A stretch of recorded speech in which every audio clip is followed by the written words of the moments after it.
हमारी जो भी मंथली सैलरी आती है ना, उसका एक जो मेजर पोर्शन होता है वो हमें ग्रोसरी आइटम्स की जो ख़रीदारी है ना, उस पर लगाना पड़ता है। और एक ये ऐसी चीज़ है ग्रोसरी, जिसको आप ना चाहते हुए भी ना स्किप नहीं कर सकते, क्योंकि जो बेसिक लाइफ की नीड्स हैं वो तो हर हाल में इंसान ने ख़रीदनी है। और हम औरतें चाहे जितनी मर्ज़ी कफ़ायत-शारी समझदारी दिखा लें, ये चीज़ें ऐसी हैं जो आपने हर हाल में ख़रीदनी है, क्योंकि ये बेसिक नेसेसिटीज़ ऑफ लाइफ हैं। इनके बगैर तो जो गुजारा है ना, वो मुमकिन ही नहीं है। तो आज की वीडियो में मैं आपको दिखाऊंगी अपनी थोड़ी सी ग्रोसरी शॉपिंग, कि मैं अपनी सारी ग्रोसरी किस तरह से करती हूँ, कहाँ से करती हूँ, अपनी सारी ग्रोसरी को किस तरह से ऑर्गेनाइज़ करती हूँ, और मैं वो कौन सी टिप्स हैं जिनको फॉलो करती हूँ, जो मैं आज आपके साथ शेयर करूँगी, जिन्हें अगर आप अपनी डेली लाइफ में शामिल करेंगी तो ग्रोसरी पर आपका ख़र्चा कम से कम होगा। तो वीडियो को स्टार्ट कर लेते हैं। अस्सलाम वालेकुम माय यूट्यूब फैमिली, उम्मीद है आप सब ठीक ठाक होंगे। अल्हम्दुलिल्लाह मैं बिल्कुल ठीक हूँ। और यहाँ पर जी मैं बना रही थी चने की चाट। अक्सर ना वैसे रमज़ान में ही बनाती हूँ मैं ज़्यादातर चने की चाट, और बहुत सारी फैमिलीज़ में नॉर्मली ये सारी चीज़ें रमज़ान में या ईद वगैरह पे बन रही होती हैं। लेकिन कुछ दिन पहले ऐसे ही मैंने आई थिंक शायद यूट्यूब पर या कोई टिकटॉक पे देखी चना चाट की वीडियो, तो मेरा खाने का दिल करने लग गया। अक्सर ऐसे होता है ना कि आप कोई चीज़ देख लेते हैं और बस फिर आपको उसकी क्रेविंग्स होने लग जाती हैं। तो बस यहाँ पर मैं वही बना रही थी चने की चाट। अच्छा, मेरी जो बहनें एलपीजी सिलेंडर यूज़ करती हैं ना, तो आप सबको ही पता है कि एलपीजी कितनी महंगी है, और जिनके घर सुई गैस की फैसिलिटी नहीं है। वैसे मेरे घर सुई गैस है, लेकिन मैं बहुत तंग आई हुई थी सुई गैस की लोड शेडिंग की वजह से, इसलिए मैंने एलपीजी पे शिफ्ट कर लिया। तो मैं गैस बचाने के लिए यही वाली टिप फॉलो करती हूँ कि मैं एक साथ ना अगर 2 चीज़ें बना सकती हूँ तो मैं कोशिश करती हूँ कि मैं बना लूँ। जिस तरह मैंने चने बॉयल करने के लिए कुकर में रखे थे चाट के लिए, तो साथ ही ना मैंने उसमें आलू भी बॉयल होने के लिए डाल दिए थे। आलू तो मैंने 5-7 मिनट के बाद कुकर में से निकाल लिए थे, क्योंकि वो बहुत ज़्यादा गल जाने थे, और चने मैंने जो जितने टाइम में उन्होंने गलना था वो मैंने कुकर में गला लिए थे। तो आप भी ना इस तरह इन स्टेप्स को फॉलो करके, इन छोटी-छोटी समझदार सी आदतों को अपनी डेली लाइफ में शामिल करके ना अपने बहुत सारे पैसे बचा सकती हैं। क्योंकि एक औरत के हाथ में होता है, वो चाहे तो जितनी मर्ज़ी फ़ज़ूल खर्ची कर ले, और चाहे तो कफ़ायत-शारी से अपने बहुत सारे पैसे बचा ले और सेविंग्स कर ले। क्योंकि आजकल के ज़माने में जितनी महंगाई है ना, सेविंग्स का होना बहुत ज़रूरी है।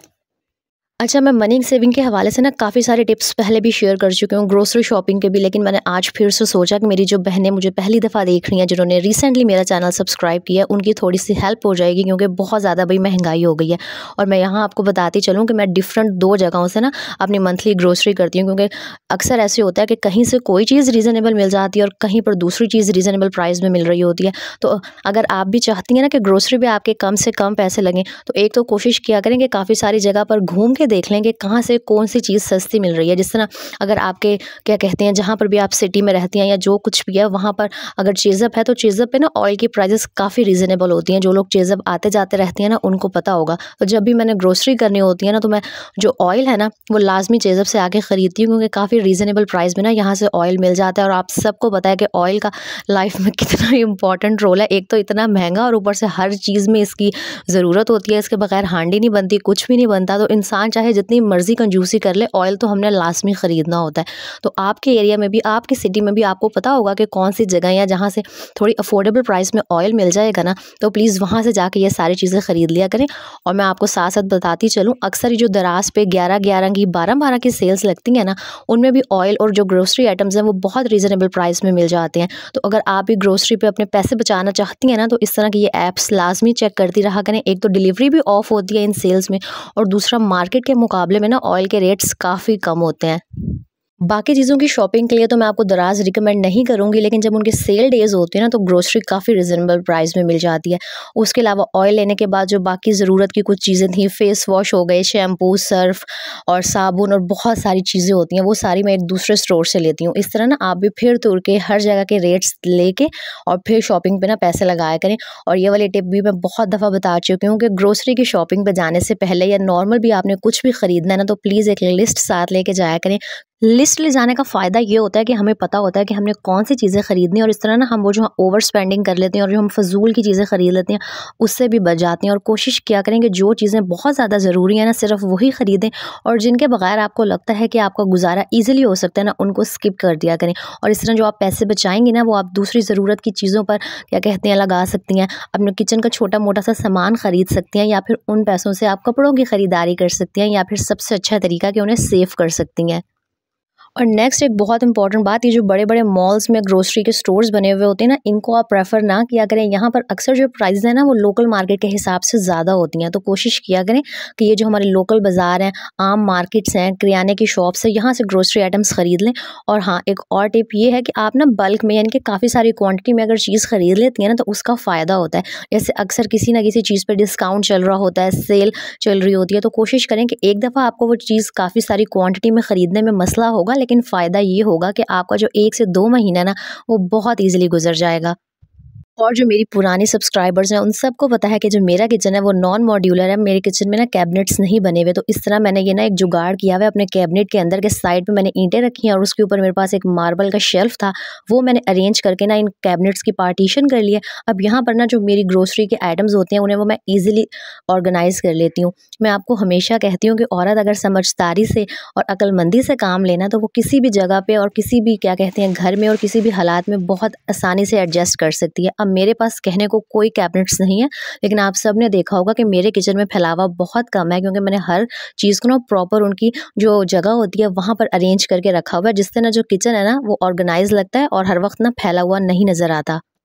यहाँ पर मैं जो भी सामान लाई थी ना उसको अरेंज करके रख रही थी। जिस तरह जो मैं चीनी लेकर आती हूँ ना उसको मैं एक बाल्टी या उसके अंदर पैकेट्स के अंदर ही रख देती हूँ, क्योंकि अक्सर ऐसे होता है पहले मैं ना चीनी को पैकेट्स में से निकाल के बाल्टी में रखती थी और मैं जितनी मर्ज़ी एहतियात कर लेती थी, कभी ना कभी ऐसे होता था कि उसमें ना चूंटियाँ चली जाती थी और फिर मुझे बहुत मसला हो रहा होता था। तो अब मैं चीनी को ना पैकेट्स में से निकालती ही नहीं हूँ। जब मुझे ज़रूरत होती है ना तो मैं पैकेट को कट करके और जार में ना चीनी को फिल कर लेती हूँ। तो मेरा आपको यही मशवरा है कि कोशिश किया करें कि चीनी को ना आप इसी तरह पैकेट्स में रखें, वरना अगर खुली रखेंगे ना तो उसमें कहीं न कहीं से एक आधी कोई चूंटी और कोई कीड़ा-मकोड़ा घुस ही जाता है। और यहाँ पर मैं अपनी जो दालें थी उनको अरेंज कर रही थी। वैसे मैं सिर्फ़ मसर साबुत ही लेके आई थी, क्योंकि मुझे मसर चावल ही अच्छे लगते हैं, बाकी कोई मैं दाल इतनी ज़्यादा शौक से नहीं खाती। तो अगर आपके कंटेनर्स में दाल पहले से पड़ी है ना और आपने ग्रोसरी में दाल खरीद ली है, तो नई दाल को कभी भी पुरानी दाल के ऊपर आपने फिल नहीं करना। इस तरह ये होता है कि वो जो नई वाली दाल है वो हम पहले यूज़ कर लेते हैं और जो नीचे पुरानी दाल होती है ना उसमें कीड़ा लग जाता है या वो ख़राब हो जाती है। तो पहले आपके कंटेनर के अंदर जो भी पुरानी दाल है ना उसको आप किसी अलग से बाउल में, प्लेट में, ट्रे में निकाल लें और फिर उसके अंदर नई दाल फिल करें। और ये तेज़ पत्ता लाज़मी रख लिया करें, इससे जो दाल वगैरह है ना, चावल हो गए, दाल हो गई, इसमें ना कीड़ा नहीं लगता। और मुझे पता है ये सारी ऐसी बातें हैं जो हमें पता होती हैं, लेकिन बस हम कभी ना जाने अनजाने में फ़ॉलो नहीं करते और इस तरह ना हमारे जो ग्रोसरी के आइटम्स हैं, दालें हो गई, ये सारी चीज़ें ख़राब हो जाती हैं, ज़ाया हो जाती हैं। तो हर चीज़ हक हलाल के पैसों से आई होती है, तो पैसे ज़ाया आपने बिल्कुल नहीं करने। इन छोटी-छोटी टिप्स को फ़ॉलो करना है और अपनी जो ज़िंदगी है ना उसको आपने आसान बनाने की कोशिश करनी है। और इसी तरह चावल हो गए और जो भी इस तरह की चीज़ें होती हैं ना उनको मैं इसी तरह से स्टोर करती हूँ कि जो पुरानी बची हुई होती हैं उनको पहले मैं निकाल लेती हूँ और जो फिर नई आती है ना उनको मैं जार्स में, बाल्टियाँ हो गई, जिसमें भी आपने चीज़ें फिल करके रखनी होती हैं मैं फिल करती हूँ, ताकि पहले जो बची हुई चीज़ है वो यूज़ हो जाए। और मैं कोई बहुत ज़्यादा हज़ारों 20-25 हज़ार की इतनी सारी ग्रोसरी भी नहीं करती, बस मैं वही लिमिटेड चीज़ें खरीदती हूँ जिनकी मुझे ज़रूरत होती है। कोई भी मैं इस तरह की चीज़ नहीं खरीदती जो यूज़ ना हो रही हो। और हाँ, मुझे इससे पहले कोई कमेंट आए कि आप यकम को ग्रोसरी करने नहीं जाती, तो मैं ना कोशिश करती हूँ कि जब मंथ का दरमियान होता है ना उस टाइम जाके चीज़ें खरीदूँ, क्योंकि उसका फ़ायदा एक तो ये होता है कि मेरी इसी तरह की रूटीन एक तो चली आ रही है और दूसरा जो सुपर मार्केट्स हैं, स्टोर्स हैं, जैसे मैं चीज़अप जाती हूँ या जो भी जहाँ से भी ख़रीदारी करती हूँ ना वहाँ पे रश नहीं होता। तो आमना छोटी है ना, उसके साथ मुझे वैसे ही शॉपिंग पे जाते हुए बड़ा मसला हो रहा होता है। तो अगर आपके भी छोटे बच्चे हैं ना तो कोशिश किया करें कि उन डेज़ में शॉपिंग के लिए जाएँ जब मार्केट में कम से कम रश हो, फिर इंसान ना घूम फिर के प्राइसेस चेक करके ईज़िली हर चीज़ खरीद लेता है। अच्छा, ये जो सामने आपको येलो वाली बास्केट नज़र आ रही है ना, ये रिसेंटली अभी मैंने एक डॉलर शॉप से ख़रीदी थी। इतनी अच्छी इसकी क्वालिटी है ना, लिटरली लगता ही नहीं है कि 250 रुपए की है। आजकल मार्केट्स में बहुत सारी डॉलर शॉप्स बन गई हैं जहाँ से आप बहुत ज़्यादा ना ज़रूरत की जो चीज़ें हैं वो रीज़नेबल प्राइस में ख़रीद सकते हैं। तो ये बास्केट वैसे तो मैंने किसी और चीज़ के लिए ख़रीदी थी, लेकिन अब ना इसको मैं ये अपने सर्फ़ हो गए, नील हो गए, इस तरह की जो भी धोने धुलाने वाली चीज़ें हैं ना उनको स्टोर करने के लिए यूज़ करती हूँ। इस तरह फ़ायदा मुझे ये होता है कि मुझे पता होता है कि जो मेरा सर्फ़ है, नील है, ब्लीचिंग हो गया, ये सारी चीज़ें जो कपड़े धोने में, बर्तन धोने में यूज़ हो रही होती हैं ना उनको मैं एक ही जगह पे स्टोर कर लेती हूँ। और मेरी वो सारी बहनें जो रेंट के घर में रहती हैं या जिनके घर कैबिनेट्स नहीं हैं, जिनके पास सिर्फ एक शेल्फ है, अक्सर मुझे कमेंट आ रहा होता है आप भी हमारे पास सिर्फ एक ही शेल्फ है, समझ नहीं आती सारा किचन किस तरह से अरेंज करना है। तो मेरी उन बहनों के लिए मेरा मशवरा ये है कि मार्केट से ना इस तरह की ये जो बास्केट्स हो गई और कंटेनर्स हो गए, स्टोरेज के ये बैग्स होते हैं, इस तरह की बहुत सारी चीज़ें मिलती हैं, ये आप ख़रीद लें, बहुत कम प्राइस में मिल जाती हैं और इनसे ना आप आप अपने जो किचन की चीज़ें हैं उन्हें बहुत ईजिली ऑर्गेनाइज़ कर सकते हैं। अब मेरे पास भी कोई कैबिनेट्स नहीं है, तो मैं ग्रोसरी को जो स्टोर करने के लिए, ऑर्गेनाइज़ करने के लिए ना, यही एक जो सामने आपको येलो बास्केट नज़र आ रहा था वो यूज़ कर लेती हूँ। और एक ये रेड कलर का बास्केट है, ये तो मैंने तब ख़रीदा था जब मैं अलग हुई थी, यानी कि जब मेरा किचन सेपरेट हुआ था। और ये मुझे याद है, ये भी मैंने किसी डॉलर शॉप से लिया था, तब उसकी प्राइस थी कोई 165 170। तो ये जो रेड वाली आपको सामने बास्केट नज़र आ रही है ना, ये मैंने सिर्फ 170 की ख़रीदी थी और अभी तक माशाल्लाह अल्हम्दुलिल्लाह बिल्कुल ठीक है, कहीं से नहीं टूटी, ना ही इसका कलर ख़राब हुआ है। तो मेरी वो सारी ग्रोसरी आइटम्स जो मैंने पूरा महीना साथ साथ यूज़ करनी होती है ना, वो मैं इस बास्केट के अंदर रख लेती हूँ और इस बास्केट को मैं सामने कहीं पर स्टोर कर लेती हूँ, ताकि मुझे ना पूरा महीना आसानी रहे। मुझे जो भी चीज़ चाहिए हो ना, वो मैं सामने सामने से उठा लूँ और बार बार ना मुझे वो शॉपर्स ना खोलने पड़े। और इसके अलावा ये बिरयानी मसाला, कोरमा मसाला, इसके बारे में भी मैं आपको यही टिप दूँगी कि कोशिश करें कि इनके ना ये पूरे-पूरे बॉक्सेस लेके आया करें। एक तो इनका जो बॉक्स वाला मसाला है ना, इसका जायका डिफरेंट होता है और जो आप साशे में ख़रीदती हैं ना, उनका जायका डिफरेंट होता है। ये मैंने बहुत दफ़ा ना आज़मा के देखा है। तो कोशिश करें इस तरह की बिरयानी मसाला, कोरमा मसाला, अचार गोश्त का मसाला, इनके एक बॉक्स ले आया करें। एक तो ये 2-3 दफ़ा यूज़ भी हो जाते हैं, दूसरा इनका टेस्ट अच्छा होता है और तीसरा इन बॉक्सेस को ना स्टोर करना बड़ा ईज़ी होता है। आप इन्हें ईज़िली ना कहीं पर भी ऊपर से स्टेपलर करके या टेप लगा के या कोई भी जुगाड़ करके ना इजीली स्टोर कर सकते हैं, जिससे ये ख़राब भी नहीं होते हैं। और यहाँ पर मैं आपको ये भी बताती चलूँ कि ये जो मार्केट से रेडीमेड पेस्ट मिलते हैं ना, जैसे अदरक लहसुन का वो पेस्ट हो गया और वो अदरक का पाउडर, लहसुन का पाउडर, फ्राइड अनियंस मिलती हैं, इन सारी चीज़ों पे पैसे हरगिज़ भी ज़ाया मत किया करें। आप लहसुन अदरक का स्टोर घर पे बहुत ईजिली बना के स्टोर कर सकते हैं। मैंने 1-2 वीडियोज़ में भी आपके साथ शेयर किया था। एक तो ये जो मार्केट से आप चीज़ें ख़रीदते हैं ना, एक तो ये महंगी पड़ती हैं, दूसरा जो इनका जो टेस्ट है ना, वो भी इतना ख़ास नहीं होता। आप ये ट्राई करके देख लें। आप हांडी में जो बाज़ार से आया हुआ अदरक लहसुन है वो यूज़ करें और जो घर में हमने पेस्ट बनाया होता है, हमने ताज़ा फ्रेश खुद कूटा होता है, उसको डाल के देख लें, तो ज़मीन आसमान का टेस्ट में फ़र्क आ जाएगा। आप लोग मुझे कमेंट करके बताइएगा कि ऐसा है या नहीं है। इसके अलावा ये जो गरम मसाले हो गए, ये सारी चीज़ें ना आप जैसे साबुत धनिया हो गया, ये घर पे ले आएँ, इसको खुद पाउडर बना के धनिया पाउडर बना लें। एक तो इनका टेस्ट बहुत अच्छा आता है, दूसरा ये है कि जो घर में पीसे हुए मसाले होते हैं वो बहुत साफ़ सुथरे भी होते हैं और हांडी में टेस्ट भी अच्छा आ जाता है और सबसे इम्पॉर्टेंट बात, आपके पैसों की बचत हो जाती है। और आप जो भी ये मसाले लाते हैं, स्पाइसेस लाते हैं ना, इन्हें प्रॉपर इनके कंटेनर्स में स्टोर किया करें।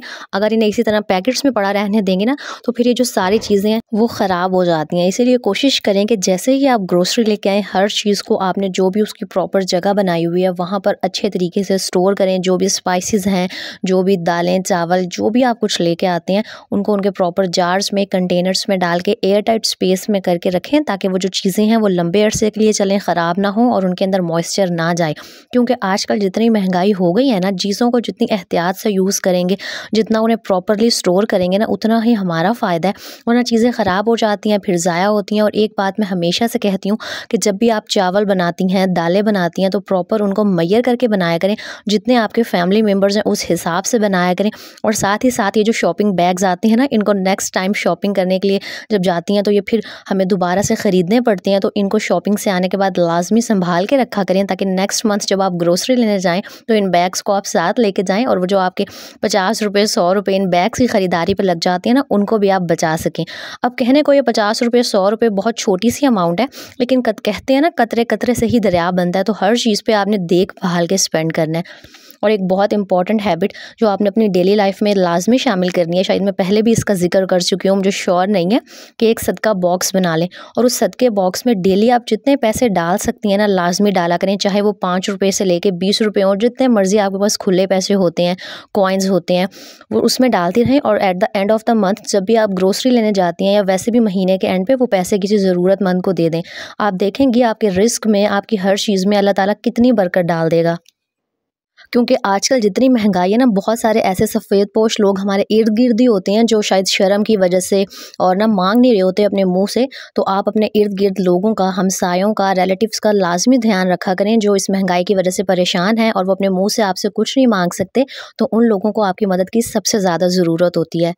इसके अलावा वो मेरी सारी प्यारी बहनें, जब भी आप ग्रोसरी लेने जाती हैं ना, तो अपनी स्किन केयर के लिए एक आधा प्रोडक्ट लाजमी ख़रीदा करें। क्योंकि पूरे महीने मुझे पता है हम लोग ना पैसे बचाती रहती हैं कि अपने लिए कुछ ख़रीदेंगे, लेकिन फिर कोई ना कोई ख़र्चा निकल आता है और वो पैसे हम वहाँ पे लगा देती हैं। तो जब ग्रोसरी में इतने सारे पैसे लग ही रहे होते हैं ना, तो अगर अपने लिए एक अच्छा सा फेस वॉश, कोई नाइट क्रीम, कोई क्लेंजर या स्क्रब ख़रीद लेंगी ना, और 500-700 ऊपर लग जाएगा तो कुछ नहीं हो जाएगा। तो इसीलिए जब ग्रोसरी करने जाएँ ना, तो अपनी स्किन केयर के लिए 1 या 2 प्रोडक्ट्स लाजमी ख़रीदा करें, क्योंकि हम घर का, फैमिली का, बच्चों का, हर चीज़ का बड़ा ध्यान रखती हैं।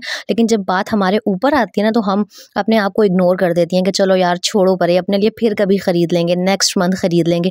और मुझे पता है कि वो फिर कभी और वो नेक्स्ट मंथ ना कभी नहीं आता। तो मेरी सारी बहनें जो मुझे देख रही हैं वो इस बात से एग्री करेंगी कि आप लोग अपनी स्किन केयर पे ना हमेशा कंजूसी कर जाती हैं। मैं आपको बिल्कुल ये मशवरा नहीं दे रही कि आप हज़ारों रुपए के जाके फेशियल्स करवाएं और महंगे प्रोडक्ट्स खरीदें। आप बहुत रीज़नेबल प्राइस में बहुत अच्छे प्रोडक्ट्स खरीद सकती हैं। कोई भी अच्छा सा क्लेंजर ले लें, स्क्रब ले लें, डेली क्लेंजिंग करें। वीक में 1 से 2 दफ़ा क्लेंजिंग करेंगी, क्लेंजिंग डेली करें, और जो स्क्रबिंग है वो वीक में 1 से 2 दफ़ा करेंगी ना, तो आपकी स्किन बहुत अच्छी हो जाएगी। हम जितना ख्याल अपने किचन का, हर चीज़ का, फैमिली का और घर का रखती हैं ना, अगर हम 10-20% अपना रख लेंगी तो घर के साथ हमारा अपना आप भी ना निखर जाएगा। मुझे उम्मीद है कि ये जो मेरा आज का व्लॉग है वो आप लोगों को पसंद आया होगा। और बस यहाँ पर रात का टाइम था और मुझे ना रोटी के साथ पकौड़े खाना बहुत अच्छा लगता है। और अक्सर ऐसे होता है ना कि रात को आपका कुछ भी खाने को दिल नहीं कर रहा होता, तो जिस दिन मेरे साथ ये सीन होता है, मैं पकौड़े बना लेती हूँ और साथ में बनाती हूँ लहसुन की चटनी, और इतने मज़े की रोटी लगती है ना। तो आप लोग भी कभी ट्राई कीजिएगा, अगर आपने पकौड़े और लहसुन की चटनी और रोटी ट्राई नहीं की, बहुत अच्छा लगता है ये वाला कम्बिनेशन। और जो भी मेरी बहनें पहली दफ़ा मेरा ये व्लॉग देख रही हैं, चैनल पर न्यू हैं, तो मुझे कमेंट करके लाजमी बताइएगा आज का व्लॉग, आज की टिप्स, मेरी ग्रोसरी ऑर्गेनाइजेशन और सारा कुछ आपको कैसा लगा। चैनल पर न्यू है तो सब्सक्राइब लाजमी करके जाइएगा, और ये जो बेल आइकन नज़र आ रहा है ना, इसको भी प्रेस कर दिया करें ताकि जब भी मेरी वीडियोज़ न्यू आया करें आपको नोटिफिकेशन मिल जाया करे। और बस अपना बहुत सारा ख्याल रखिएगा, मुझे दुआओं में याद रखिएगा। नेक्स्ट वीडियो आप किस टॉपिक पे देखना चाहते हैं ये लाजमी बताइएगा। अल्लाह हाफिज़।